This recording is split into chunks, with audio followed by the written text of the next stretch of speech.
যে কথা এখান থেকে আমি শিক্ষা দিতে চাই, আজকে থেকে আপনি এখানে শুধু আসা আর এর রাজ্যে গে থাকা না, সিদ্ধান্ত কয়েকটা নেওয়া লাগবে। তার প্রথমে ইমানিত্তাবাল হুদা বিগাইরিল কোরআন আদাল্লাহুল্লাহ, কোরআন যেখানে নেই ওই দরবার যদি আমার বাবা প্রতিষ্ঠা করে আমি ওই দরবারে নেই। আমি যদি ভালো হওয়ার নিয়তেও থাকি আমাকে গোমরা বানিয়ে দেবে কে? দ্বিতীয় নম্বরটা বলবো, কোরআন দিকে নিয়ে যাবেন না তো? এখান থেকে আপনি এই পরিচয়টা নিয়ে যেতে পারেন, যেই দলে বাংলাদেশে কোরআন নেই, কোরআনের কর্মসূচি চলে না, ওই দল যদি আমার বাবা প্রতিষ্ঠা করে ওই দলে আমি নেই। এটা এত জোরে বলার দরকার নেই, এটা একটা রাজনীতি নাকি? এটা রাজনীতি। আমরা বিবেকের উপর ছেড়ে দিলাম, কি করবেন দেখেন। যেখানে কোরআন নেই ওখানে গেলে আপনাকে খারাপ বানিয়ে দেবে হামজা। হামজারে স্যার কে? সরাসরি ফাইল আল্লাহ নিজে। কেউ আপনাকে হেদায়েত দিতে পারবে না। অনেকে মনে করে এত বড় দাড়ি আছে, এত জুব্বা গায়ে দিয়ে আমার হেদায়েত নেই, মানে আপনার চাইতে দাড়ি রবীন্দ্রনাথ ঠাকুরের বড় আছে, আপনার চাইতে জুব্বা ওর কম বড় না। অনেকে মনে করে আমি ফরিদপুর পাবনা এত বড় জায়গায় মসজিদের সভাপতি, আমি জান্নাতে যাব না, আমি হেদায়েত পাইনি, কি বলে হুজুর? আরে ভাই, আপনি তো পাবনা ফরিদপুরে হাদল এই মসজিদের সভাপতি আর কাবা শরীফের সভাপতি হোসেন কোন জায়গা? কাবা শরীফের দায়িত্বে ছিল এই লোকটা। এমনকি আল্লাহ একজন আছে বিশ্বাসও করত। কোরআনে কারিমে সূরা আনকাবুত 61 নাম্বার আয়াত 21 নাম্বার পারা 2 নাম্বার পৃষ্ঠার 12 নাম্বার লাইনে আছে। এটা আপনি সিরাজুল কোরআনে পাবেন। ওয়ালা ইনসালতাহুম মান খালাকাস সামাওয়াতি ওয়াল আরদা ওয়া সাখারাশ শামসা ওয়াল কমার লা ইয়াকুলুন্না আল্লাহ ইলা আখির আয়াত। আল্লাহ পাক বলেন, হে নবী, আপনি যদি আবু জেহেলকেও জিজ্ঞাসা করেন আকাশ আর জমিন চন্দ্র সূর্য কে বানিয়েছে, নরমালি তো বলতে পারতো আল্লাহ বানিয়েছে না। লা ইয়াকুলুন্না আল্লাহ, লামে তাকিদ নুনে সাকিলা, গ্যারান্টি দিয়ে বলে আল্লাহ বানিয়েছে। তাহলে ও এই কথা গ্যারান্টি দিয়ে বলার পর যদি ইমানদার না হয়, কাবা শরীফের দায়িত্বে থাকার পর যদি ওর ঈমান না থাকে, আজকের তেলাওয়াতকৃত আয়াত ওইভাবে আমি পড়েছি, এই জন্য ওইদিকে যাচ্ছি। আমরা অনেকেই সারা মনে করেন কালেমা যখন পড়েছি জান্নাতে একদিন যাবই। আরে ভাই, যাবেন ঠিক আছে, কিন্তু কালেমার উপরে তো আপনাকে থাকা লাগবে। মান ক্বালা লা ইলাহা ইল্লাল্লাহ ফাদাখালাল জান্নাহ, যে ব্যক্তি কালেমা পড়েছে লা ইলাহা ইল্লাল্লাহ, তাকে আল্লাহ জান্নাতে দিয়ে দিয়েছে। ফাদাখালাল জান্নাহ ইয়াদখুলু মুজালাদাইনি, দাখলা আছে, এটা মাঝি অতীত। পাস্ট শব্দটা নবীজি ব্যবহার করেছেন এই জন্য কালেমার ভেতরে আল্লাহ যা দিতে চেয়েছেন সত্যি যদি আপনি মেনে নিতে পারেন, আপনি বিশ্বাস করতে পারেন, আপনি জান্নাতে চলে গেছেন। কিন্তু কালেমার উপরে টিকে আপনাকে থাকা লাগবে। তারপরে কথা বলে ঠিক কিনা? আমরা কালেমা তো পড়ে রেখেছি, কিন্তু এর উপরে টিকে থাকার কোন সিদ্ধান্ত আমাদের নেই। ঝড় উঠেছে সেই কোথায় সিরাজগঞ্জ, আর এখানে আমার বাতি ভিজে গেছে, এরকম ইমান হলে হবে? সাহাবায়ে কেরামের ঝড় তামাম দুনিয়ায় ঝড় চলেছে, কিন্তু তাদের ইমান নিভে যায়নি। কথা বলেন ঠিক কিনা? আমি যেটা বললাম এই দুইটা পয়েন্টে যদি সত্যি মেনে নিতে পারেন, যেখানে কোরআন নেই আমি সেখানে নেই, আল্লাহর কসম আপনাকে আল্লাহ হেদায়েতের উপরে রাখবে। আপনি যা আমল করবেন কোরআন কেন্দ্রিক, ফেরেশতারা, নবীরা, রাসূলরা কিয়ামতে না আল্লাহ নিজে সরাসরি আপনার হাতে পুরস্কার তুলে দেবে। 3 নম্বরে হাদিসের পয়েন্টে ছিল মান আমিলা আমান হাকামা বিহি আদালা, যারা কোরআন দিয়ে বিচার ফায়সালা করতে পারে তারাই ন্যায় বিচার কায়েম করতে পারে। এটা আদালা শব্দটা আছে বাংলাদেশে বৈষম্য বিরোধী ছাত্র আন্দোলনে যারা 9 দফা দিয়েছিল তার প্রথম 3 দফা সূরা নাহলের 90 নম্বর আয়াতের প্রথম 3টা অংশে আছে। তারা সবাই বলতো উই ওয়ান্ট জাস্টিস। কি বিচার কায়েম করতে চাই আমরা? ন্যায় বিচার। বলেন বলেন, ন্যায় বিচার কায়েমের জন্য এইটার বিকল্প কিচ্ছু নেই। এখন সংবিধান সংস্কার চলছে। ৯৬% মুসলমানের এই দেশে আমরা সবাই যদি আওয়াজ তুলি, সংবিধান নামে একটা সূরা আল্লাহ কোরআনে দিয়েছেন, সূরা ফুরকান। ফুরকান মানে কি? সংবিধান, সত্য মিথ্যার পার্থক্যকারী। এর ভেতরে ৭৭টা আয়াত আছে, ৭৩টা ধারা আছে। আধুনিক তাফসীর যেগুলো পাওয়া যাচ্ছে আপনি একটু খুঁজে দেখেন, ৭৩টা ধারা দিয়ে আল্লাহ সূরাটা নাযিল করলেন। মুসলমানের জীবনে গাইডলাইন যদি এই ৭৩টা ধারা দিয়ে বানানো যায়, ব্যক্তি থেকে একেবারে আন্তর্জাতিক যে জীবন পর্যন্ত মানুষ যদি ৭৩টা ধারার উপরে চালাতে পারে, আল্লাহ গ্যারান্টি দিয়েছেন এই পৃথিবী একটা মিনি জান্নাত হয়ে যাবে। আফসোস এবং দুঃখজনক হলো সত্য, ৫৪ বছর হয়ে গেল এই দেশটা স্বাধীন হওয়া, এই ৭৩টা ধারা আর একটা ধারা আজ আমরা পাইনি। একটা আংশিক ছিল, সেটা অনেকে তুলিয়ে দেওয়ার ধান্দায় আছে। এই জন্য সংস্কার যখন আরম্ভ হয়েছে, আমরা চাই, আমরা দাবি আওয়াজ তুলি যে আমাদের এই দেশে অন্তত এই ৭৩টা ধারা দিয়ে সংবিধান সংযোজন করা হোক। এই কথা বলে না কেন? তাহলে ন্যায় বিচার আপনি দেখতে পাবেন। এতদিন শুধু বলে উড়িয়েছে অনেকে আমরা ন্যায় বিচার কায়েম করছি, পুরাটা মিথ্যা কথা। তা আমি নিজে সাক্ষী। একটা বানানো মামলা দিয়ে ৩টা বছর আপনি আটক করে রাখলেন। কোরআনের বিচার ব্যবস্থায় দেশে থাকলে ৩ বছর না ৩ ঘন্টা আমার জেলে থাকা লাগতো না। কারণ যে বিষয়ে মামলা দিয়েছিল বিষয় আমি জানি না, ওর সাথে ন্যূনতম কোন সম্পর্ক আমার নেই। কোরআনের বিচার ব্যবস্থা থাকলে ওইরকম হতো না। দোষ করবে একজন, শাস্তি পাবে আর একজন না, এটা কোরআনের নিয়ম না। ওয়ালা তাসিরু ওয়াসিরাতুন বিজরা উখরা, আল্লাহ বলেন কেউ কারো বোঝা বহন করবে না, যে যতটুকু করেছে তারই ওই বোঝা বহন করা লাগবে। এটা আমরা কোরআনের বিচার ব্যবস্থা দেখতে চাই। যদি ন্যায় বিচার আপনি দেখতে চান, কোরআনের বিচার ছাড়া ন্যায় বিচার ১০০% সম্ভব না। অনেকে প্রশ্ন করে উন্নত দেশগুলোতে, আরে ভাই কত দেশে আমি নিজে গেছি, কিছুদিন আগে সিঙ্গাপুর, মালয়েশিয়া, থাইল্যান্ড সহ কতগুলো দেশ ঘুরে আসলাম।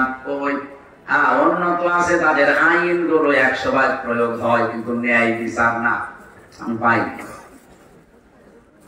ন্যায় বিচার ১০০% পাওয়ার জন্য এটা লাগবে, এর বিকল্প দুনিয়ায় কিছু নেই। ওয়াকাযালিকা আনসালনাহু কুরআনান হুকমান আরাবিয়্যা, আল্লাহ পাক বলেন হে নবী আপনার প্রতি আমি যেটা নাযিল করেছি এটা কিন্তু হুকমান, সংবিধান। এটা যদি সত্যিই বিচার ব্যবস্থায়, এটা যদি সত্যি সংসদে নিয়ে আপনি কায়েম করে পৃথিবীর ময়দানে দেখাতে পারেন, শান্তি কারে বলে? আমি আল্লাহ, আমার নাম শান্তি সালাম, এই নামের কারণে আমি ৭৩টা ধারা দিয়েছি, খেলা করার জন্য দেইনি। এগুলো কায়েম করে দেখেন শান্তি কারে বলে, আমি আল্লাহ দেব। কোরআনে কারিমে সূরা বাকারার ভেতরে পড়েছি সিবাবাতাল্লাহ ওয়া মান আহসানু মিনাল্লাহি সিবাবাতান ওয়া নাহনু লাহু আবিদুন, তোমরা আল্লাহর রঙে রঙিন হও, আল্লাহর রঙের চাইতে উত্তম রং, সুন্দর রং দুনিয়ায় আর কারণে আল্লাহর রং এইটা। আল্লাহর রং কোনটা? এই রং যতদিন পর্যন্ত এই দেশে কায়েম না হবে রাষ্ট্রীয় ভাবে, ততদিন আপনি ন্যায় বিচারের তুলনায় অবিচার পাবেন। এই জন্য আমাদের মূল কথা এইটা যে আমরা এইটাকে চাই। এটা যদি কেউ রাজনীতি মনে করেন, ভাই এটাই আমার রাজনীতি। হাদিসের শেষের 2টা কথা, আমান দাআ ইলাইহি হাদা, একালে টান আছে। কেউ যদি মানুষকে কোরআনের দিকে ডাক দেয়, কোরআনে কারিমের দিকে কেউ যদি মানুষকে ডাকে, আল্লাহ বলেন আমি নিজে তাকে হেদায়েতের উপরে রাখি। এখানে দায়িত্ব আল্লাহ নিয়ে নেন। এই জন্য আমরা কোরআন দিয়ে মানুষকে ডাকি এই কারণে যে আমি হেদায়েতের উপরে থাকতে চাই। কোরআন বাদ দিয়ে পৃথিবীর কোন নিয়ম নীতি দিয়ে কোন পদ্ধতি দিয়ে মানুষকে ডাকলে আপনি হেদায়েতের উপরে থাকতে পারবেন না। ফাকাদুল হুদিয়া ইলা সিরাতিন মুস্তাকিম। কেউ যদি কোরআনের ডাকে সাড়া দিতে পারে, আল্লাহ জানিয়েছেন নবীজির মাধ্যমে, অবশ্যই আমি আল্লাহ তাকে সিরাতে মুস্তাকিম নসিব করে দেব। এখন থেকে তাহলে জীবনে যতদিন বেঁচে আছি কথা শুনবো কোরআনের, কিসের? আরো জোরে। আর কোরআনের কথা শোনার আদব এইটা, 1 নম্বরে মনোযোগ সহকারে শুনতে হবে, 2 নম্বরে চুপ থাকতে হবে। 2 নম্বর আমরা যারা বলতে আসি তাদেরও আল্লাহ দায়িত্ব দিয়েছেন, ওয়াকাযালিকা ওয়ানজালনা ইলাইকা যিকরা লিতুবাইয়িনা লিন-নাস মা নুযিলা ইলাইহিম ওয়া লা'আল্লাহুম ইয়াতাফাক্কারুন। সূরা নাহলের ভেতরে আছে 14 নম্বর পারা, 11 নম্বর পৃষ্ঠা, 4 নম্বর লাইনের 44 নম্বর আয়াতের শেষের দিকে আছে। এটা ইবনে কাসিরে আছে। আমি যেখান থেকে রেফারেন্স গুলো পড়েছি ওইটা বলছি। আল্লাহ পাক বলেন, হে নবী, এই কোরআন আপনাকে আমি দিলাম, শুধু সুমা খাবেন আর মাথার উপরে রেখে দেবেন না। ওয়ানজালনা ইলাইকা যিকরা, এই আলোচনাটা আপনাকে আমি দিয়েছি এই কারণে, লিতুবাইয়িনা লিন-নাস, আপনি এটা মানুষের সামনে বর্ণনা দেবেন। এখানে লাম শব্দটা আছে, এই লাম 13টা অর্থে ব্যবহার হয়। বালাগাত মান থেকে বুড়িজির 9 নাম্বার কায়দা হচ্ছে লাম ব্যবহার করা হয় জীবিত মানুষের জন্য। কোরআনে কারীম শোনানো লাগবে, ব্যাখ্যা বিশ্লেষণ তাফসীর যাই বলেন, এটা জীবিত মানুষকে না মরা মানুষকে? বলেন বলেন। আমাদের কপাল খারাপ, 15.5 বছর তো আমরা জীবিত মানুষদেরকে কোরআন শোনাতে পারতাম না। কি মানুষ মরে গেছে, আপনি কোরআন পড়েন? যারা বাধা দিত, ওদের বাপ মারা গেলে আমারে ডেকে বলতো, হুজুর কোরআন পড়ে দিন, বাবা মরে গেছে। আরে বেটা, তোর বাবা তো মরেই গেছে, পড়ি করবো কি? যতদিন বেঁচে ছিল ওই সময় পড়লে কাজ হতো। কথা বলে না কেন? আল্লাহ আমাদেরকে সময় যেহেতু দিয়েছেন, সুযোগটা আমাদের কাজে লাগানো দরকার। কোরআনে কারীম এখন বর্ণনা হবে মরা মানুষের সামনে, না জীবিত? আপনারা মরে গেছেন না জীবিত আছেন? এখন আপনি জীবিত আছেন, আপনার দায়িত্ব এবার পরে শব্দে লা'আল্লাহুম ইয়াতাফাক্কারুন। কথাগুলো আজকে শোনার পরে বাড়ি যেয়ে চিন্তা ভাবনা করবেন যে আল্লাহ কি বলে আর আমি চলছি কোন দিকে। আমার দায়িত্ব এটা খুলে খুলে জীবিত মানুষদের সামনে বলা, আর যারা শুনবে তার দায়িত্ব ওটা বাড়ি যেয়ে চিন্তা ভাবনা করা। এই কথা বলে না কেন? আমি তো আয়াতগুলো সব দলিল একেবারে আয়াত পারা, পৃষ্ঠা, লাইন, রুকু সব বলে দিচ্ছি, খালি বাড়ি যেয়ে মিলিয়ে নেবেন, রেকর্ড করে নিন, একটাও ভুল হবে না ইনশাআল্লাহ। এবার আসেন আমরা তেলাওয়াত কি আয়াতে যাচ্ছি, সূরা আলে ইমরান। তাফসীর আকারে কথা বলতে হলে 5টা বিষয় সামনে রাখা লাগে।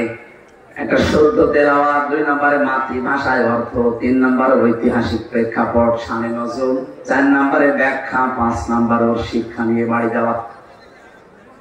এখন রাত যত গভীর, আমার তখন খালি একটু শুতে দেরি, ঘুমিয়ে যাবে, তারপর ওই জোর করে চালাচ্ছি, যতক্ষণ পারি আমি চালাই। আপনারা তাফসীর আকারে কথা বলছি, পুরাটা হয়তো না আসলেও কিছু কিছু আসবে ইনশাআল্লাহ। প্রথমটা আমরা তেলাওয়াত সত্যভাবেই করেছি যারা পারি। 2 নম্বর মাতৃভাষায় আগে অর্থ বলছি। আল্লাহ ডাক দিয়েছেন ঈমানদারকে, কাকে? আরো জোরে বলেন, ইয়া আইয়ুহাল্লাযীনা আমানু, ওহে যারা ঈমানের দাবি করো, ইত্তাকুল্লাহ, আমি আল্লাহকে ভয় করো, হাক্কা তুকাতিহি, যেমন ভাবে ভয় করা দরকার, ওয়ালা তামুতুন্না, মরবা না, ইল্লা ওয়া আনতুম মুসলিমুন, যতক্ষণ মুসলমান না হতে পারো। এটা বাংলা অর্থ ছিল। এবার আসেন তো প্রথম শব্দটা দেখি, আল্লাহ ডাক দিয়েছেন কাকে? কথা বলুন। এবার গুরুত্বপূর্ণ জিনিস আসছে সামনে, কথা বলা যাবে না ভাই। আল্লাহ প্রথম শব্দে দিলেন ইয়া আইয়ুহাল্লাযীনা আমানু, ওহে যারা ঈমানের দাবি করো। কোরআন শরীফে এই শব্দটা 89 জায়গায় আছে। তাহলে একটা শব্দ যদি আপনি বোঝেন আর এই শব্দটা যদি একটু বুঝে চেষ্টা করেন, 89 জায়গায় আপনার পড়া লাগবে না, এমনি হয়ে যাবে। তাফসীর বলছে এবার আল্লাহ রাব্বুল আলামিন দুনিয়ার মানুষকে একবারে যখন ডাক দিতে চান তখন বলেন ইয়া আইয়ুহান নাস, আর শুধুমাত্র যখন বেশি বেশি ঈমানদারকে ডাক দেন তখন বলেন ইয়া আইয়ুহাল্লাযীনা আমানু। মুফাসসির একটু বাড়িয়ে বলেছেন, যদি ঈমানদারকে যখন শুধু আল্লাহ ডাক দেন তখন এমনিতে ডাকেন না, তার কুদরতি হাত এভাবে উঁচা করে ডাকেন ইয়া আইয়ুহাল্লাযীনা আমানু।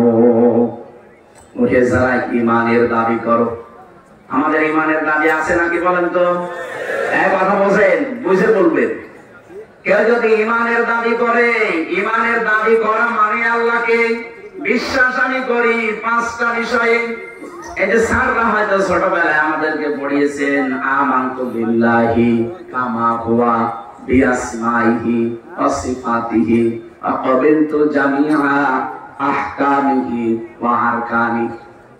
ওই সময় যখন মক্তবে পড়েছি বুঝি নাই, এখন দেখছি তামাম দুনিয়া আখিরাত আল্লাহ সব এই শব্দের ভেতরে লুকিয়ে রেখেছে।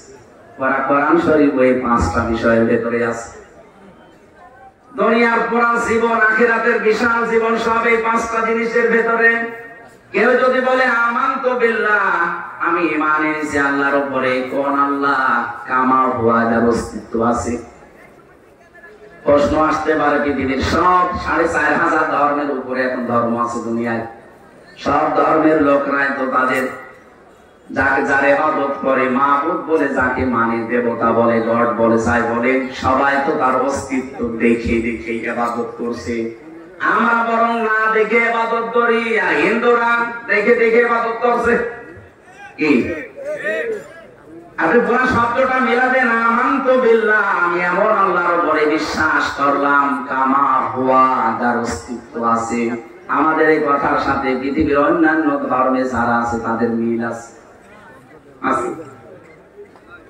আপনি খ্রিস্টানদের দিকে তাকান, ওরা বলবে আমরা যারা ইবাদত করি তারও তো অস্তিত্ব আছে, আমরা আপনারা এক খোদায় বিশ্বাসী, আর আমরা তিন খোদায়। খ্রিস্টানরা এই কথা বলবে যে আমাদের খোদা তিনটা, আমাদের খোদার বউ আছে, ছেলে আছে, মারিয়াম এবং তার সন্তান ঈসা আলাইহিস সালাম, যিশু বলে ডাকে তারা। আপনি ইহুদিদেরকে জিজ্ঞাসা করেন, ওরা বলবে হ্যাঁ আমাদেরও আল্লাহ একজন আছে, কিন্তু তার ছেলে আছে উযাইর আলাইহিস সালাম। বলেন নাউযুবিল্লাহ।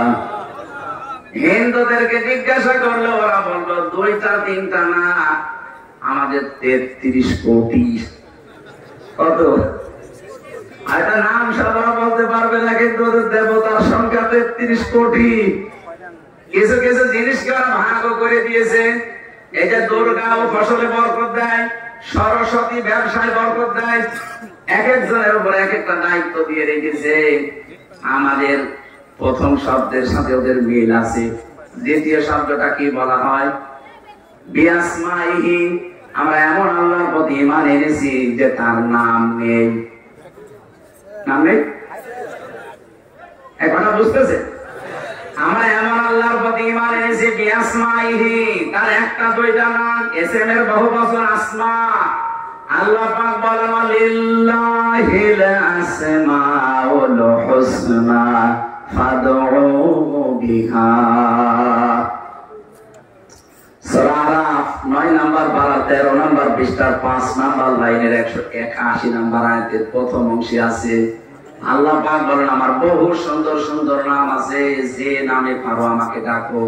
কিন্তু ওয়াদারুল্লাযিনা ইলহাদুনা ফি আসমাই, আমার নামকে যারা ইলহাদ করে, আমার নামকে যারা উল্টা পাল্টা করে ডাকে, পরিবর্তন করে দেয়, তাদের সাথে তোমরা ডাকবা না। এই নির্দেশ কার? বলেন বলেন। যদি এটা রাজশাহী বিভাগের ভেতরে মনে হয়, রাজশাহী, খুলনা, রংপুরে বিভাগগুলোতে আয়াতের ব্যাখ্যা না বললেও সমস্যা নেই, কারণ আমাদের জিকির আজগার অন্তত ঠিক আছে। এগুলো ঝামেলা চট্টগ্রাম আর সিলেট বিভাগে, দুই বিভাগে এরা আল্লাহর নামে জিকির করে, কিন্তু পাশাপাশি আল্লাহর নামকে পরিবর্তন করে দিয়েছে। কিছুক্ষণ আল্লাহ জিকির করার পর ইয়ালি বাবা, কেল্লা বাবা, ফতে বাবা জিকির হচ্ছে। এই যে তাহেরি সাহেব আছে না, আমি নাম নিতাম না, বলে ফেললাম আপনাদের শিক্ষার জন্য। তাহলে এখান থেকে মাসলা বের হয় কি? আপনি আল্লাহর যে 99 নাম আমরা জানি, 99 নামের নাম 5000, তাফসীরের ভেতরে 5000 নামের বর্ণনা আছে। হয়তো আমরা 99টা কায়দায় পড়েছিলাম, শেষ পৃষ্ঠায় এটা জানি। 99টায় ধরেন, আপনি যদি 99 যে কোনো এক নামের জিকির করেন আপনার জিকির হবে। ইয়া আল্লাহ বলেন, ইয়া রহমান বলেন, ইয়া রহিম বলেন, কিন্তু কেল্লা বাবা ফাতে বাবা কোথায় আছে? সুতরাং আজকে থেকে রেকর্ড হচ্ছে বলে বললাম, এটা কালকে সারা দুনিয়ায় ছড়াচ্ছে। বিশ্বের মানুষেরা কোনদিন আল্লাহর নামকে আপনি পরিবর্তন করে দেবেন না, আল্লাহর নামের সাথে অন্য কাউকে মিলিয়েও ডাকবেন না। এই আয়াতের ব্যাখ্যায় আমি আরেকটা আয়াত পড়েছি, সূরা ফুরকানের 68 নম্বর আয়াতের প্রথম অংশে আছে, ওয়াল্লাযীনা লা ইয়াদউনা মা'আল্লাহি ইলাহান আখার। আল্লাহ পাক বলেন, এই পৃথিবীতে যারা আল্লাহকে ডাকে কিন্তু তার সাথে অন্য কাউকে জুড়ে দেয়, এর পরের আয়াতে জবাব দিয়েছেন, ইযাফলাহুল আযাব, তার শাস্তি হবে ডবল। সুতরাং এই বাংলাদেশে এটা একটা শিরক চালু করেছেন আপনি। আল্লাহর নামে জিকিরের পাশাপাশি অন্য কাউকে যারা জুড়ে দেন, সে খাজা হোক, নেতা হোক, আর যে কারোর নাম হোক, এই জিকির জায়েজ নেই। আল্লাহ বাদে কারো নামে জিকির করা জায়েজ নেই। এমনকি রাসূলুল্লাহর নামে কোনো জিকির নেই। আর রাসূলুল্লাহর নামে আপনি দরুদ করতে পারেন। জিকির শুধুমাত্র একমাত্র কেবলমাত্র হবে কার নামে? কেউ যদি নিজের অন্তরকে শান্ত করতে চায়, তারও জিকির করা লাগবে আল্লাহর নামে। বাবার নামে জিকির করে জীবনও শান্ত পাবেন না। আমাদের অন্তরকে আল্লাহ যেভাবে ধাঁচ দিয়ে বানিয়েছেন, এটাকে শান্ত করার জন্য একটা নামই আছে, এটা হচ্ছে সূরা রাদের ভেতরে আছে 28 নম্বর আয়াত, 13 নম্বর পারার 12 নম্বর পৃষ্ঠার 2 নম্বর লাইনে আছে, আল্লাযীনা আমানু ওয়া তাতমাইন্নু কুলুবুহুম বিযিকরিল্লাহ, আলা বিযিকরিল্লাহি তাতমাইন্নুল কুলুব।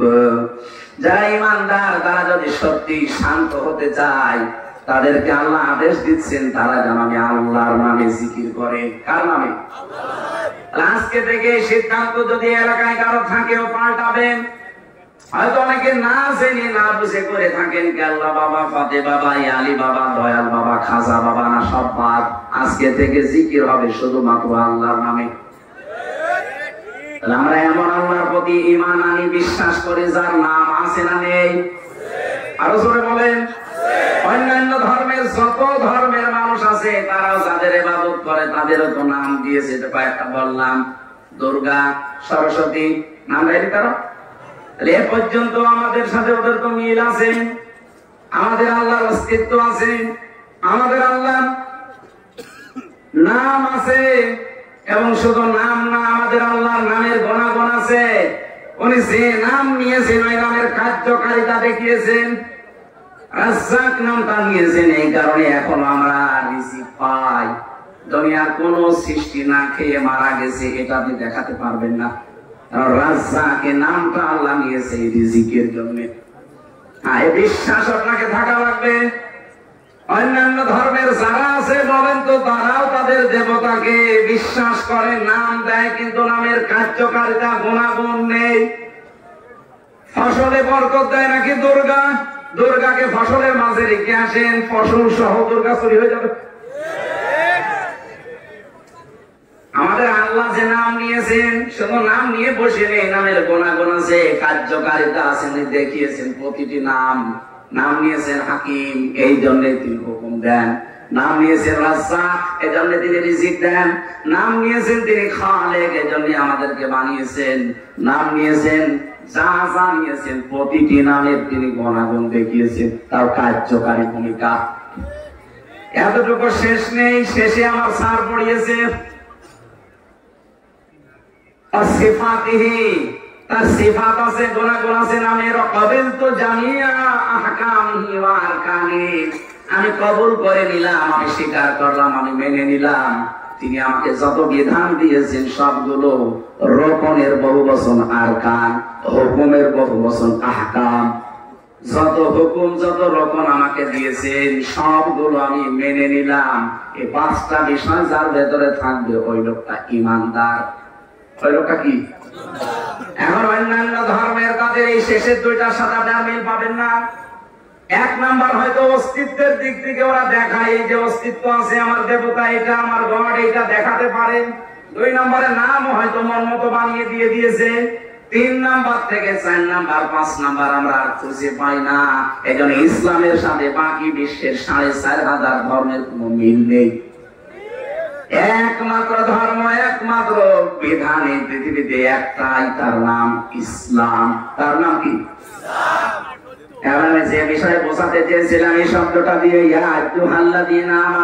আল্লাহ কিন্তু ডাক দিয়েছেন এই 5টা বিষয়ের সাথে যারা সম্পর্ক রেখে দুনিয়ায় মেনে চলে তাদেরকে। ঈমান এনেছি আমরা এই কারণে যে আমরা আল্লাহর ইবাদত করব। কি করব? বলেন বলেন। আমার খালাকুতুল জিন্না ওয়াল ইনসা ইল্লা লিয়াবুদুন, মানুষ আর জিন আমি বানাইনি, ইল্লা তবে বানিয়েছি লিয়াবুদুন, আমার ইবাদত করার জন্য। তাহলে আমাদের কাজ হবে প্রথমে ইবাদত। ইবাদতের আগে একটা কাজ আছে, তার নাম ঈমান। ইবাদতের আগে কি?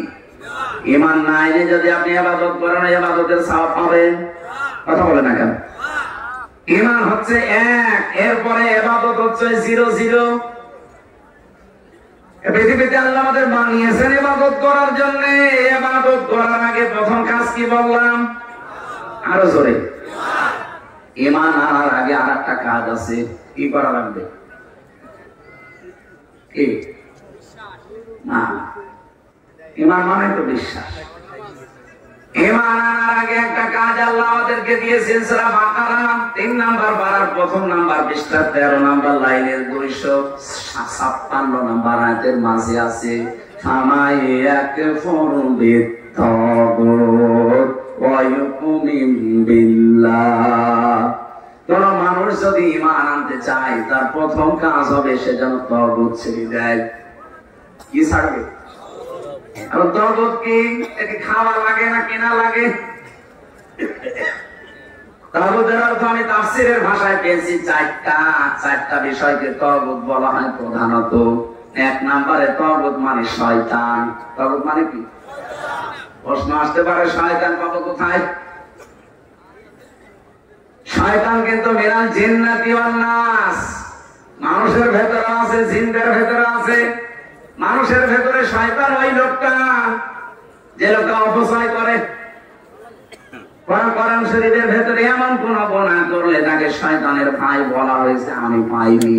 স্যার বসে আছে, বলেন তো একটা গুনার জন্য শুধু শয়তানের ভাই বলে আল্লাহ আখ্যা দিয়েছেন, ইন্নাল মুবাদ্দিরিনা কানু ইখওয়ানাশ শায়াতিন। যারা অপচয় করে এই মানুষগুলো শয়তানের ভাই। শয়তান কি ভাই?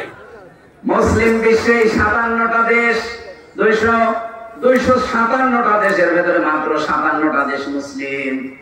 আমার এই জীবনে আমি যতগুলো দেশে ঘোরাফেরা করলাম, আমার এই ছোট্ট জীবনে আমার মেধা দিয়ে ভেবেছি যদি অপচয়টা রোধ করা যেত, পৃথিবী দাঁড়িয়ে যেত।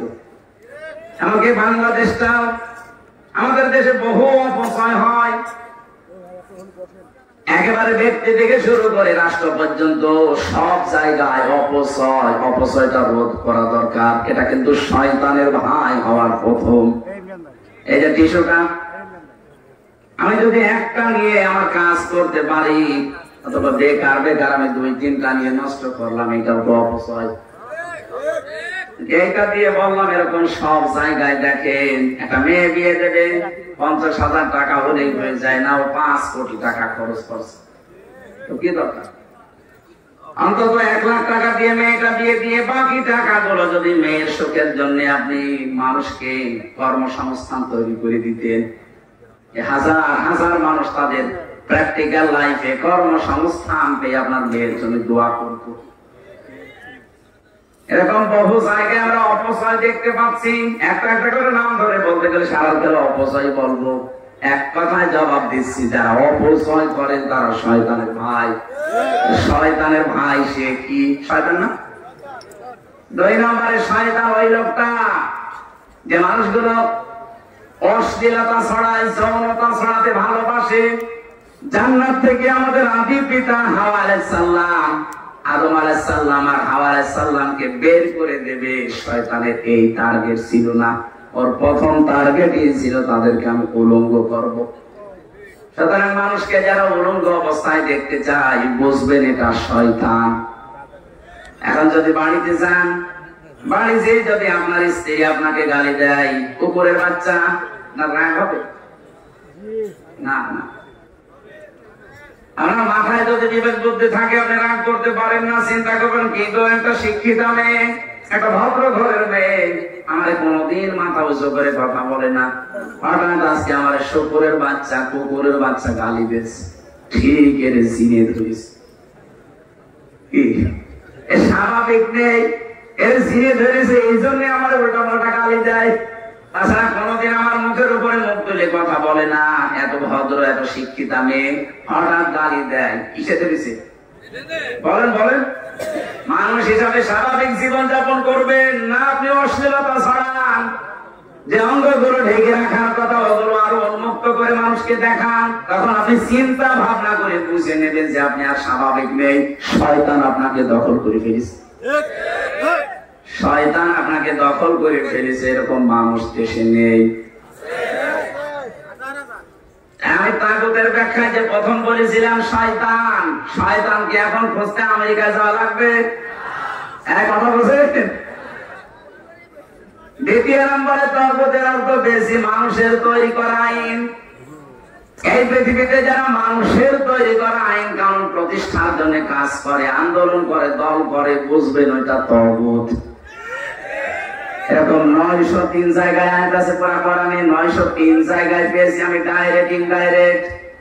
আল্লাহুল খালাকু ওয়াল আমরু তাবারাকাল্লাহু রাব্বুল আলামিন।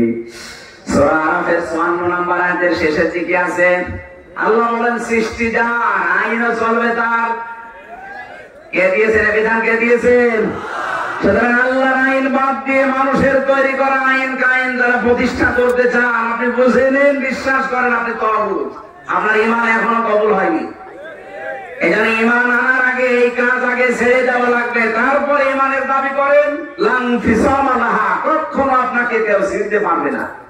বাংলাদেশের দিকে আমরা তাকিয়ে দেখি, যারা তাগুত ছেড়ে দিয়ে ঈমান আনে, এই মানুষগুলোকে রিমান্ড না আপনি ফাঁসি দিয়েও টলাতে পারেন না। আর যারা এগুলো না ছেড়ে ঈমান আনে, ফাঁসি না শুধু দড়ি দেখালে বেঈমান হয়ে যায়। আমি নাম নিলাম না। এই জন্য বাস্তবতা এটা, আপনাকে আগে তাগুত ছেড়ে দিয়ে ঈমান আনবেন, ঈমানের পরে আপনার ইবাদতের দায়িত্ব। আল্লাহ রাব্বুল আলামিন বলেন, যত ইবাদত দুনিয়ায় আছে তার প্রথম ইবাদত হচ্ছে তাকওয়া। কি? এটা প্রথম শব্দটা ইত্তাকুল্লাহ, আমি আল্লাহকে ভয় করো। আল্লাহর ভয় কি? আল্লাহর যতগুলো ভয়ের ব্যাখ্যা আমি পেয়েছি, প্রথম ব্যাখ্যা হচ্ছে আল্লাহর নিষিদ্ধ কাজগুলো ঘৃণা ভরে ছেড়ে দেওয়ার নাম তাকওয়া। আর শুধু ছেড়ে দেওয়ার নাম তাকওয়া না, শুধু ছেড়ে দেওয়ার নাম খাউফ। আপনি যদি কোনো কাজ এমনি ছেড়ে দেন, এই যে বাঘ দেখে মানুষ ভয় পায়, সাপ দেখে ভয় পায়, পুলিশ দেখেও ভয় পায়, পায় না? এখন ঠান্ডা হয়ে গেছে, দেখছেন না 2-3 জন দাঁড়িয়ে আছে। যদি অস্ত্র মনে হয় না, শুধু পোশাক দেখে মানুষ ভয় পাচ্ছে। এই ভয়ের নাম আরবিতে খাউফ। নাম কি? আর আল্লাহর ভয় যেটা, আল্লাহর নিষিদ্ধ কাজগুলো আপনি শুধু ছেড়ে দেবেন না, ঘৃণা করে ছেড়ে দেবেন, এর নাম হচ্ছে তাকওয়া। তাকওয়ার আধুনিক ব্যাখ্যা যেটা, যে যেই কাজ করেন ওই কাজের শিক্ষা এবং প্রশিক্ষণ নিয়ে সুচারুরূপে আঞ্জাম দেওয়ার নাম তাকওয়া। এটা বাংলাদেশে নেই। যে যেই কাজ বোঝে না, যে যেই বিষয়ে পড়াশোনা করে না, ও জোর করে আগ বাড়িয়ে ওই দায়িত্ব নিতে চায়, তখনই ভুল হয়। এক কথা বলছে, এশিয়ায় বসার জন্য যে যোগ্যতা দরকার, যে প্রশিক্ষণ দরকার, যে শিক্ষা দরকার, এটা নেই। আন্দাজে জোর করে এসে আপনি বসে পড়লেন, তখনই চেয়ারের অবমাননা আপনার দ্বারা হতে থাকবে। একেবারে প্রতিষ্ঠান থেকে শুরু করে সংসদের চেয়ার পর্যন্ত তাকান। আমি নাম নিলাম না, ইঙ্গিত দিলাম। আজ এই তাকওয়াটা বাংলাদেশে না থাকার কারণে এত দুর্নীতি। এখন প্রশ্ন আসতে পারে, দরবেশ এত বড় বড় বাড়ি নিয়ে এত বড় শিক্ষিত মানুষ এই করলো। হ্যাঁ, শিক্ষা ছিল কিন্তু প্রশিক্ষণ ছিল না কোরআনে কারিমের আয়াত অনুযায়ী। বক্তব্য শুনেছিলাম আমি, উনি বলছিলেন কোরআনে কারিমেও ভুল আছে, তবে মেজর না। অথচ আল্লাহর ঘোষণা ছিল লা রাইবা ফি, ভুল তো দূরের কথা, সন্দেহের অবকাশও নেই। এদের আমাদের প্রত্যেকটি জায়গা এখন তৈরি করা লাগবে। আল্লাহর ভয় যদি আমরা অর্জন করতে চাই, যে যেখানে বসবেন, যে যে জায়গায় দায়িত্ব নেবেন, আগে ওই জিনিসের শিক্ষা, প্রশিক্ষণ এবং সুচারুরূপে আঞ্জাম যদি দিতে পারেন, আপনি তাকওয়াবান। আর এই মানুষগুলো আমরা তৈরি করতে চাচ্ছি, কথা বলেন ঠিক কিনা? এটা তৈরি না হলে খালি জুব্বা গায়ে দিয়ে, পাগড়ি মাথায় দিয়ে মসজিদে বসে হু হু করলে আল্লাহর ভয় হয় না। আল্লাহর ভয় হচ্ছে ওইটা আপনি কাজটা আসলে সুচারুরূপে আঞ্জাম দিতে পারেন কিনা, ওই শিক্ষা এবং প্রশিক্ষণ নিয়ে। এ মানুষের বড় অভাব আছে। 1628টা চেয়ার ছিল এই দেশে। আমার যতটুকু বাস্তবতা আমি পেয়েছি, যদি এই 1628টা চেয়ারের মানুষগুলো হযরতে ওমরের মতো, আবু বকরের মতো হয়ে যেত, 41 সাল টার্গেট দেওয়া লাগতো না আপনার, 41 ঘন্টায় বাংলাদেশ মিনি জান্নাত হয়ে যেত। ওই চিন্তা ভাবনা, ওই কনসেপ্টটা ভিতরে আসা লাগবে আগে। আমিরুল মুমিনিন, খলিফাতুল মুসলিমিন হযরত আবু বকর সিদ্দিক রাদিয়াল্লাহু তাআলা আনহু, তিনিও রাষ্ট্রের দায়িত্বে ছিলেন। আমি 1628 জন মানুষ এখনো দায়িত্বে আছে, তাদেরকে হাতে পায়ে জড়িয়ে বলছি, একটু ভাবেন, একটু বাস্তবতার দিকে তাকিয়ে বলেন, এই মানুষগুলো যারা দুর্নীতির সাথে জড়িত, আজ একটা মানুষের চলতে কত লাগে বলেন তো? কত লাগে, কত টাকা লাগে একটা মানুষের? আপনার আন্ডারে চাকরি করে একজন কনস্টেবল, সে যদি 18,000 টাকার বেতনে চলতে পারে, আপনার এক মাসে 18 কোটি টাকা উপায় করা লাগবে কোন কারণে? ও মানুষ, আপনি মানুষ না? খলিফাতুল মুসলিমের হযরতে ওমরের, হযরতে আবু বকরের সন্তান একদিন ডাক দিয়ে বলে, মা আমি পায়েস খেতে চাই। তিনি বললেন, বাবা আমার কাছে যা আছে এটা দিয়ে পায়েস হবে না, আমার বাবারে জানায়। আবু বকরকে বললেন, স্বামী আমার ছেলে পায়েস খেতে চায়, আপনি একটু কাজ করেন, যা আছে ঘরে এ দিয়ে সম্ভব না। মানে বাইতুল মালে যিনি দায়িত্বে আছে তাকে বলেন যে আগামী মাসের বেতনটা যেন আমাদেরকে আগে দিয়ে দেয়, আমরা সামনে মাসে বেতন দেব না। বলে ঠিক আছে যান। বাইতুল মালে যিনি অর্থমন্ত্রীর দায়িত্বে আছে তাকে বললেন, দেখেন আগামী মাসে তোমার বেতন দেবেন, ওই বেতনটা আজকে আগে দিয়ে দেন। অর্থমন্ত্রী ওইরকম ডাক দিয়ে বলে, প্রেসিডেন্ট আপনি আগামী মাসের বেতন নেবেন, একটু লিখে দেন তো, আগামী মাস পর্যন্ত জনগণ আপনাকে রাখবে, আগামী মাস পর্যন্ত চেয়ারে আপনি বসে থাকবেন আর জনগণ আপনাকে রেখে দেবে, এটা লিখে দেন। 2 নম্বরে, আগামী মাস পর্যন্ত আপনি যে বেঁচে থাকবেন এই গ্যারান্টি আপনাকে কে দিল? আমি যে আপনাকে আগামী মাসের বেতন দিয়ে দেব না, এই 2টা গ্যারান্টি না দিলে আমি পারবো না। ফিরে আসলেন, স্ত্রীকে বললেন, না সম্ভব না, যেভাবে আছে এভাবে চলতে থাকো। ওনার স্ত্রী ওইরকম পর্যায়ের ছিলেন, উম্মে রোমানা। তিনি ডাক দিয়ে বলে, স্বামী আমার ঠিক আছে আপনি পারেননি, কিন্তু প্রশ্ন করবেন না। প্রতিদিন উনি যে খাবার গুলো পান, ওখান থেকে কিছু চাউল আটা গম সব যাই বলেন একটু বাঁচিয়ে রাখেন। 15 দিন পরে ওইটা 2 কেজির মতো মনে করেন বিক্রি করে বা 22 পায়েস বানিয়েছে। খাবার সন্তান খেতেও বসেছে।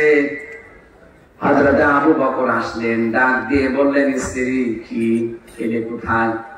বলে, আপনি সন্দেহ করবেন না, আমি কিন্তু এই কায়দায় করেছি। হযরত আবু বকর সন্তানকে বলে, ঠিক আছে খেয়ে নাও।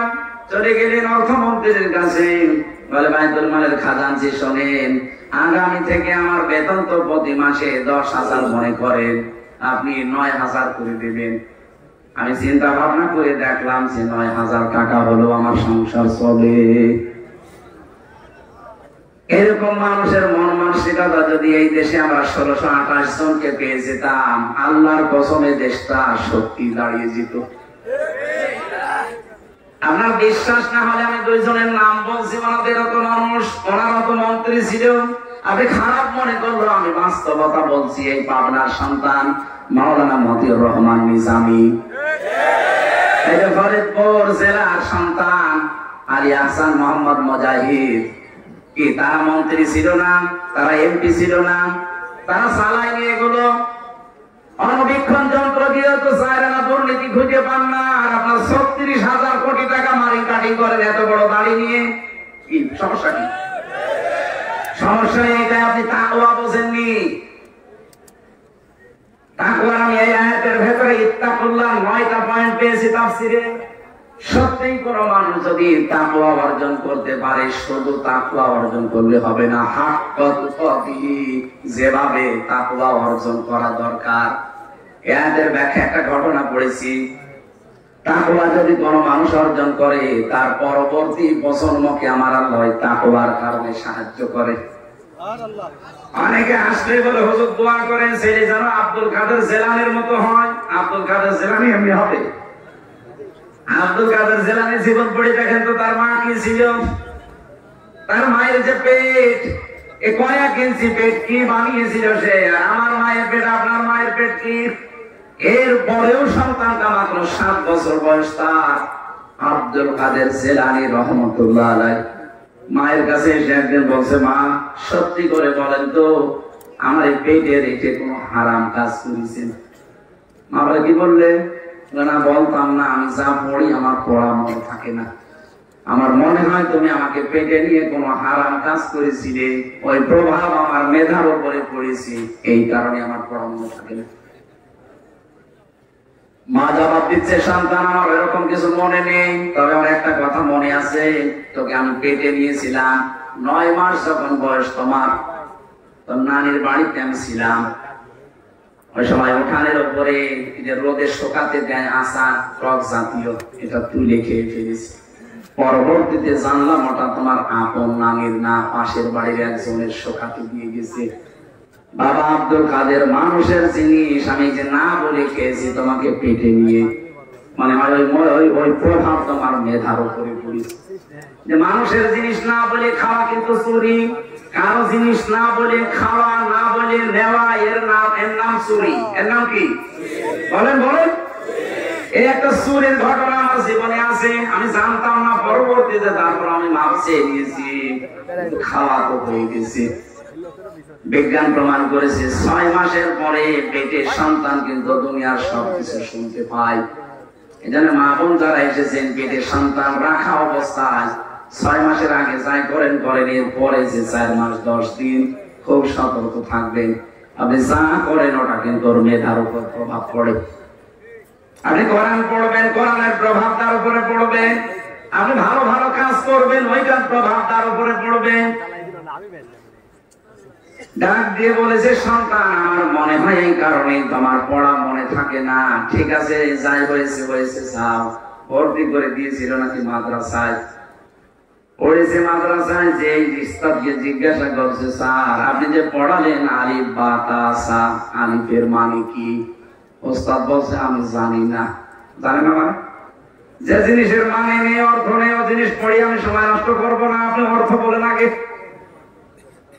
আমি ক্লাস 3-র একটা ছেলে পড়াতাম যখন বিশ্ববিদ্যালয়ে ছিলাম, কুষ্টিয়া শহর। ওরা আমি বলছি, বলো আমাদের ছোট নদী চলে বাঁকে বাঁকে।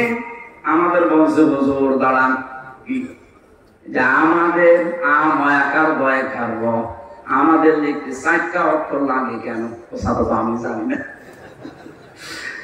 আমাদের আপনি আগে বোঝান, আমাদের লিখতে 4টা অক্ষর লাগবে কেন? 3টা হলে হয় না কেন? পরের শব্দে ছোট নদী যাবো আগে, এটা বলেন। চিন্তা করলাম, আল্লাহ এ কি? এরকম করে যদি এদেশের মানুষগুলো কোরআনে কারীম বোঝার চেষ্টায় থাকতো, তাহলে আমার এই দেশে অন্যায় করা মানুষ খুঁজে পাওয়া যেত না। এতটুকু মানুষ কয় বছর বয়স হবে না? 6-7 বছর। এই 7-8 বছরের মানুষ যদি এই চিন্তা নিয়ে পড়ে যে আগে বলে না আমাদের কি করলে 4টা অক্ষর লাগবে কেন? আব্দুল কাদের বলেছিল, ওস্তাদ আমি পড়তে পারি, আগে বলেন আলিফের কি অর্থ হয়। মানে বলছে, আমি সারা জীবন কত ছাত্র পড়িয়েছি, আমি জানি না। আপনি জানেন না? আমি জানি। আমার মায়ের কাছে আমি পড়েছি। কি বলো? উনি আলিফ দিয়ে আল্লাহর পরিচয় তুলে ধরলেন 9টা। আল্লাহু লা ইলাহা ইল্লা হুয়াল হাইয়ুল কাইয়্যুম। এখানে একটা মাসলা বলা দরকার। স্যার আছে, আমি এই জন্য বলছি, অনেক মানুষ মনে করে আয়াতুল কুরসি ফরজ নামাজের পরে পড়লেই মরে গেলে জান্নাত হবে। এর ভেতরে আল্লাহর 9 থেকে 10টা ক্ষমতার কথা আছে। আপনার প্র্যাকটিক্যাল লাইফে 10টা ক্ষমতা বিশ্বাস করে আল্লাহকে দেখাবেন যে আমি মানি, তারপরে আয়াতুল কুরসি পড়লে মরে গেলে জান্নাত। আপনি একটাও মানেন না। আপনি আয়াতুল কুরসি 100 বার কেন 1000 বার পড়লেও কোনো লাভ আপনার নেই। এক লোক বসে বসে পড়ছে, মনে করেন স্যার বসে পড়ছে, ওয়ালা ইয়াহুদ্দু আলা তাআমিল মিসকিন, মিসকিনকে খাবার দিবা, খাবার দেওয়ার উৎসাহ দিবা। ঘরের বারান্দায় বসে বসে আয়াত পড়ছে, হঠাৎ করে এক মিসকিন এসেছে, বলছে স্যার আমারে খাবার দেন। উনি যদি বলে বেটা ডিস্টার্ব করো, আমি কোরআন পড়ছি, আপনি পড়ছেন কি? তো যেটা পড়ছেন সেই কাছেই তো এসেছে, ওইটা তো আপনার আমল করা লাগবে। কোরআন পড়া বন্ধ করে কথা বলে না কেন? উনি যদি বলে আমার ডিস্টার্ব করলে তোর কিছু দেবই না, ও কোরআন পড়ে সাম পাবে। যেটা পড়লেন ওইটা তো প্র্যাকটিক্যালে মেলাবেন। আব্দুল কাদের জেলানী 18 পারা পর্যন্ত তার জীবনে আমি পড়েছি, 18 পারা পর্যন্ত তেলাওয়াত করেছিলেন। আল্লাহর পরিচয়গুলো তিনি আলিফ দিয়ে তুলে ধরেছিলেন। ওস্তাদ কাঁদতে কাঁদতে বেহুশ হয়ে গেছে। হোশ ফেরার পরে ডাক দিয়ে বলে, মা আপনার কপাল ভালো, কোথায় পড়িয়েছেন ছেলেকে, আবার আমার কাছে পরীক্ষার জন্য নিয়ে এসেছেন। মা বলে, না তো এই প্রথম নিয়ে আসলাম। ওস্তাদ বলছে, আপনার এই ছেলের তো প্রায় 18 পারা পর্যন্ত কোরআনে কারীম আয়াত আছে। মা আমার কান্না আরম্ভ করলেন। ওস্তাদ বলে, আপনি কাঁদেন কেন? আপনার তো খুশি হওয়ার বিষয়। মা বলে, দেখেন আমি এই সন্তানকে পেটে রেখে প্রতিনিয়ত কোরআনে কারীম পড়তাম। আমার সাংসারিক কাজ কারবার যত ছিল, ওই কাজ কারবার করতে গিয়ে আমি কোরআনে কারীম পড়েছি। আমার কাছে মনে হয়েছে সন্তানটা জন্ম নেওয়ার পরে পাশে বসিয়ে বসিয়ে যখন ফজরের পরে পড়তাম, ও আমার দিকে তাকিয়ে মুখ মিলাতো। আমার আফসোস হচ্ছে, এই জন্য আমি নিজেও কোরআনের হাফেজা। যদি কষ্ট করে আরেকটু 30 পারায় প্রতিনিয়ত আমি আমল করতাম, আমার ছোট সন্তান এতটুকু বয়সে 30 পারা কোরআনের হাফেজ হয়ে যেত। মা বোন এসেছে কিনা আমি জানি না। সম্মানিত মা বোনেরা, কে মনে করেন সন্তান শুধু দোয়া করলেই ভালো হয়? আগে পেট ঠিক করেন। এই কয়েক ইঞ্চি পেট অনেক দামি জায়গা। কত মানুষকে আপনি দেখান, কোন নজরে দেখান বলেন তো? কত মানুষ আছে দেখি, স্ত্রী যদি একটু সুন্দর হয়, দিশাই পায় না করবে কি, আরো সুন্দর করে সাজায়, মানুষকে দেখায় মোটরসাইকেলে করে যে জিনিস আমার আছে, স্যার আছে বলে আমি বললাম না। ওই গোল চত্বর যেটা মাজমপুরে, ওখানে একবার দাঁড়িয়ে আছি, দেখি একজন মোটরসাইকেল নিয়ে আসতেছে। সালাম দিলাম, দাঁড়িয়ে বললাম যে কে? তোমার ভাবি। কি পরিয়েছে? ছাতা তো তাকানো যায় না, কি শাড়ি না মশারি? আমার কানের কাছে মুখ নিয়ে বলছে, হামজা সারা জীবন তো আমি দেখলাম, আমি আর কত দেখবো? এলাকার মানুষের হক নেই, হক আদায় করে বেড়াচ্ছে। তোমার ওই স্ত্রীর পেটে ভালো সন্তান আনবে কি করি? কত মানুষ কত নজরে তাকায়। মানুষের নজরের একটা পাওয়ার আছে। এটা অনেক জায়গায় দেখি ক্ষেতের ফসল নষ্ট হয়ে যাবে, কালো হাড়ে দিয়ে দাগ দিয়ে রাখে, চোখের নজর পড়ে ওইদিকে পড়ে। সামান্য মা বোনেরা, সন্তান এখনো যদি আব্দুল কাদের জেলানির মতো সন্তান, যদি আল্লাহর ওলি মার্কার সন্তান উপহার দিতে চান, পেট ঠিক করবেন। কয়েক ইঞ্চি পেট খুব দামি জায়গা, উল্টা পাল্টা জিনিস পেটে দেওয়া যাবে? উনি শুধু না বলে জিনিস খাওয়ার কারণে যদি ওই নেভা মধার উপরে পড়ে সন্তানের, আমাদের যারা পেটে নেয় কত কিছু না পেলে খেয়ে হজম করবে। সম্মানিত মা বোনেরা, আপনাদেরকে কয়েক মিনিটে খুব গুরুত্বপূর্ণ একটা তথ্য জানাচ্ছে। আপনি শক্ত হবেন। আপনার স্বামী যেই হোক, যদি প্রধানমন্ত্রী আপনার স্বামী হয় শক্ত হবেন, যদি কলি মজুর হয় তাও শক্ত হবেন। বলবেন, দেখো তুমি যাই করো করো, হারাম উপায় করলে কিন্তু আমার সাথে তোমার আর হবে না। তুমি হারাম ইনকাম করে হয়তো 10,000 জায়গায় 50,000 নিয়ে আসবে, ওই টাকা পয়সা দিয়ে রান্না বাড়া করে হয়তো সুস্বাদু খাবার আমি খাবো, কিন্তু হারাম ইনকামের খাবার দিয়ে যে সন্তান পেটে আসবে, কত জন্মগত ভাবে হারামখোর হবে? বলেন, ওটা জন্মগত ভাবেই তো হারামখোর। ওরকম হারামখোর সন্তান আমি 10 মাস 10 দিন পেটে রাখবো কষ্ট করে, কোন কারণে? সুতরাং হারামখোরকে আমি পেটে রাখতে রাজি না, এমনকি হারামখোর জন্ম দিতেও রাজি না। হয় তুমি আমাকে রাখো, নয় হারাম ছাড়ো। আপনি শক্ত হন, আপনার স্বামী বাধ্য হবে। আর 100টা পরিবারের 98টা স্বামী বাম হাতের ইনকাম করে তার স্ত্রীর কারণে। আমরা যেন পাগলামি না করি। কার জন্য কি করবেন? আপনার স্ত্রী, আপনার ছেলে মেয়ে, আপনার মা বাবা, কেউ না। সব আপনার চোখ বন্ধ হওয়ার পরে শত্রু হয়ে দাঁড়াবে। বিশ্বাস যদি না হয় 100 বছর পর, মাত্র 100 বছর পরে পাবনা ফরিদপুরে ফিরে আসেন, আপনাকে যদি কেউ চেনে আমি কি বলেছি। আমি আমার 3 পুরুষের উপরে আছি না। আমার বাবার নাম রিয়াজউদ্দিন, তার বাবার নাম জাহান আলী, তার বাবার নাম নমাজ আলী, এরপরে আমরা জানি। আমি জানি না, সত্যি বলছি আমি জানি না। আর আমার দরকার নেই জানার। এখন যদি নমাজ আলীর বাবা মাত্র 60 থেকে 62 বছর আগে মারা গেছে, এই লোকটা যদি এখন কুষ্টিয়া এসে বলে এই 2 তলা বাড়ি আমার, এই ভিটা আমি কিনেছিলাম, ওর দাঁত মুখ ফিরে থাকবো না? কিসের নমাজ আলীর বাপ আপনি? আমি তো নমাজ আলীরই চিনি না। এই হচ্ছে দুনিয়া। সুতরাং এইটার পেছনে থেকে যাদের জন্য যা করছেন, হয়তো বাম হাতে ইনকাম করলে আপনার এই অবৈধ ইনকামের সুখ যেটা, এটা আপনার বউ, আপনার ছেলে মেয়ে, মা বাবা ভোগ করতে রাজি আছে, কিন্তু এটার দ্বারা যে গুনাহ হয়, একটা গুনাহ আপনার স্ত্রী নেবে না। এজন্য আমরা যেন পাগলামি না করি। আমি সহ যারা আছি, আমরা আর পাগলামি করবো? হারাম ইনকাম বন্ধ করা লাগবে। এই কথা বলে না কেন? তাহলে ভবিষ্যৎ প্রজন্ম ভালো হবে। আর যারা হারাম ইনকাম একেবারে বাবা শাহজালাল সব হালাল করে রেখে যাচ্ছে, পরবর্তী প্রজন্মের ভেতরে প্রভাব পড়বে। এই জন্য হাক্কাতুকাতিহি দরকার। ভয় করলে হবে না, ভয় করার মতো ভয় করা লাগবে। এখানে অনেকগুলো ব্যাখ্যা ছিল, আমি আর সময় বেশি দিতে পারছি না, তাড়াতাড়ি করছে। এই জন্য ওয়ালা তামুতুন্না ইল্লা ওয়া আনতুম মুসলিমুন, মরবা না যতক্ষণ মুসলমান হতে না পারো। প্রশ্ন আসতে পারে, আমরা তো মুসলমান আছি। আরে ভাই, শুধু মুসলমানে দিলে মানুষ মুসলমান হয়? শুধু মুসলমানে দিলে যদি মানুষ মুসলমান হয়ে যায় খাতনা করলে, তাহলে ছাগল কি? ছাগলেরও তো খাতনা করা আছে। ওকে মুসলমান? আর মুসলমান একটা আলাদা জিনিস। মুসলমান মানে আল্লাহর বিধান যখন যেটা পাবেন, আপনার নিজের ইচ্ছা বলতে আর কিছু নেই। আমি স্যালেন্ডার করলাম, আত্মসমর্পণ করলাম, এর নাম মুসলমান। এর নাম কি? আর আমি যে মুসলমান আছি, এটা বাস্তবে প্রভাব পড়বে 5টা জিনিসের ভেতরে। সূরা বাকারা 108 নাম্বার আয়াতে আছে। 208 নাম্বার আয়াত।